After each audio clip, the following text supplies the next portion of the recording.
Hello, good morning to all of you. So इंतज़ार ख़त्म हुआ and UPSC CSE 2025 notification released, and this notification have a new things regarding the photograph and also new thing regarding the vacancy। अब किसी भी examination में अगर vacancy कम आती है इसका मतलब कंपटीशन टफ होगा। क्लियर?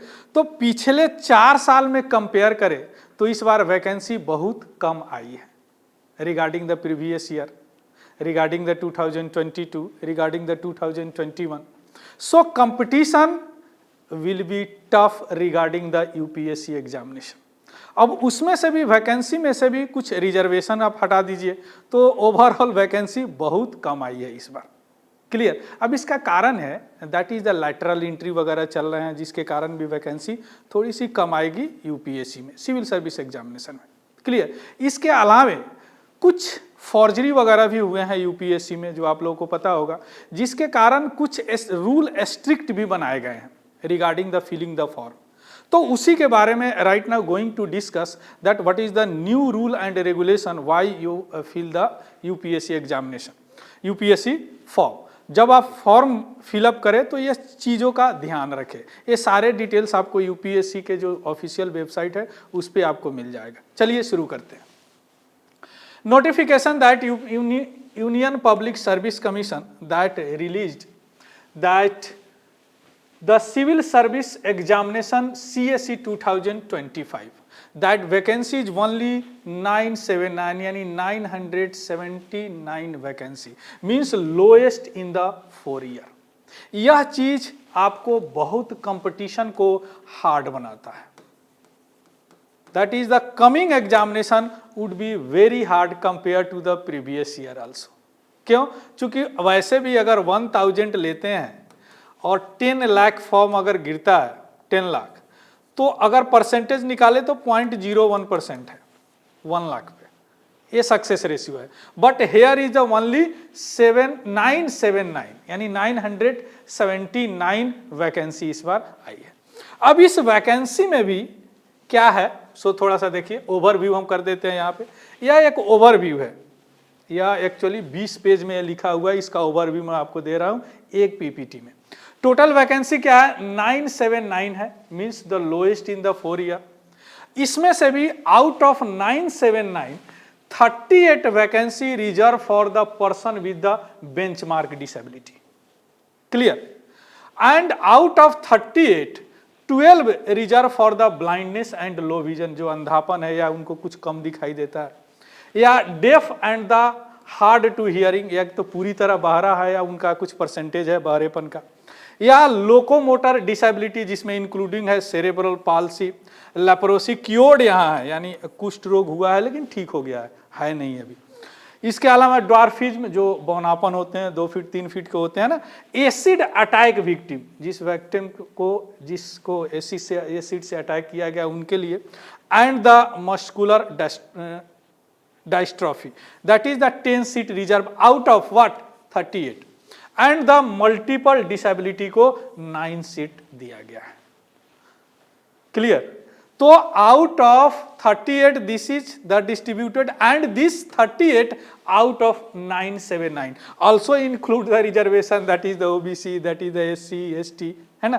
तो सोच लीजिए कितना सीट है इस बार और कितनी टफ एग्जामिनेशन होने वाली है दैट इज। अब आते हैं थोड़ा सा ये चार्ट आप देख लीजिए तो आपको पता चल जाएगा सीट का कैसे डिस्ट्रीब्यूशन हुआ इस बार किस तरह। देखिए this year 979, previous year 1056 and 2023 1105, 2025 1011 and 2020 में, यानी अगर पिछले 10 साल में आप देखें तो सबसे ज़्यादा जो सीट आई थी वह 1364 इन द 2014। उसके बाद में थोड़ा सा कम हुआ, फिर 1200, फिर 1000, अब ये कंसिस्टेंटली थोड़ा सा कम हुआ है इस फेज में, अगेन अब 979 आ गया। क्लियर? अब हम आते हैं थोड़ा सा इसका देख लेते हैं जो न्यू रूल है। इंपॉर्टेंट डेट पहले देख लीजिए, डेट क्या है इसका ऑनलाइन एप्लीकेशन, जो स्टार्ट ऑफ ऑनलाइन एप्लीकेशन 22 जनवरी 2025 से शुरू होगा, जबकि वह लास्ट डेट कब है 11 फरवरी 2025। प्रीलिम्स एग्जामिनेशन 25 5 मई 2025 को होगा, जबकि मेंस एग्जामिनेशन 22 to 26 अगस्त 2025 को होगा। Clear? This is the important date regarding the UPSC examination, and this is the main things that right now going to discuss regarding this examination. See, application guidance में जो normal होते हैं वही है, ये थोड़ा सा एक चेंज है। क्या है? फोटोग्राफ स्पेसिफिकेशन इस बार दिया है। क्या होना चाहिए? Photograph should be taken after 12 जनवरी 2025। यानी अगर आप फॉर्म भर रहे हैं तो 12 जनवरी के बाद का फोटोग्राफ होना चाहिए। पहले 3 महीना 6 महीना, कई लोग तो साल भर पहले का फोटोग्राफ चिपका देते थे, अब वैसा नहीं होगा। Photograph should be taken after 12 जनवरी 2025, है ना। तो इसको केयर करके अपना फोटोग्राफ ये करेंगे, और उस फोटोग्राफ पे भी कैंडिडेट का नेम और date must be clearly visible on the photograph. Date भी होना चाहिए और उनका नाम भी होना चाहिए और वह विजिबल होना चाहिए कि पूरी तरह दिख जाए। इसके अलावे जो फेस है वह फोटोग्राफ पर 3/4 होना चाहिए स्पेस में। ऐसा नहीं, कई लोग फेस छोटा सा कर लेते हैं, अपना बॉडी बड़ा करके अपना छोटा सा फेस करके पूरा दिखा दिया, ऐसा नहीं होना। जो भी फोटोग्राफ होगा 3/4 स्पेस वह फोटोग्राफ का आपका फेस का होना चाहिए। अगर ये सब नहीं होता है तो clearly mention by the UPSC that your form would be rejected. अगर यह नहीं होगा तो आपका फॉर्म रिजेक्ट हो जाएगा। तो इसको बड़ा केयरफुली आप करेंगे। फोटो एकदम नहीं होनी चाहिए, यानी अगर आप मान लीजिए कि 2 दिन के बाद करने जा रहे हैं तो 2 दिन पहले फोटो खिंचवा लीजिए, जरूरत नहीं है। हालांकि उसमें मेंशन है कि 10 डेज का होना चाहिए, है ना। तो यह डेट इसलिए निकाला गया है कि 22 जन से शुरू हो रहा, इसलिए यह डेट 12 निकाला गया। क्लियर? अब हम आते हैं, अब की पॉइंट जो इतना आपने देखा उसमें से की पॉइंट मींस इसका कंक्लूजन क्या है? कंक्लूजन यही है कि reduction in vacancy highlight increasing competition. यह फ्रेज है कि अगर किसी भी चीज में वैकेंसी कम होता है मींस कंपटीशन ज्यादा होगा, है ना। किसी भी चीज का इकोनॉमी में बताया जाता है, अगर क्या हो गया डिमांड, अगर सप्लाई कम हुआ तो क्या हो जाएगा? सप्लाई कम हुआ तो दाम बढ़ जाते हैं ज्यादा, है ना।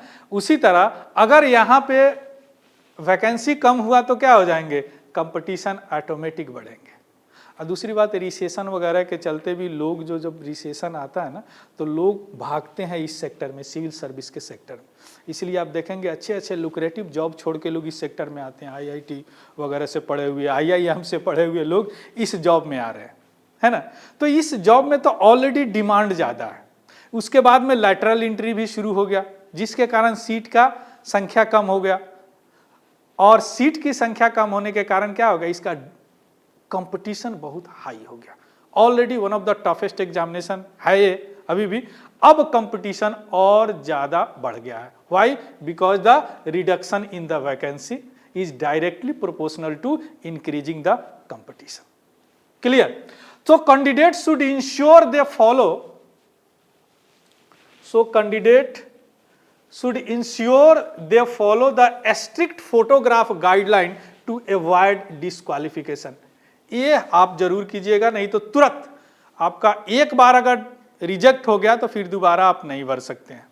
And the timeline provide ample preparation time for the prelims, emphasize the importance of early registration and focus study. जितना जल्दी हो सके रजिस्ट्रेशन कर लीजिए और अपने स्टडी पे फोकस कीजिए। So this is all about the means important updates of this UPSC notification. Clear? So thank you and have a good day and happy learning. Thank you very much.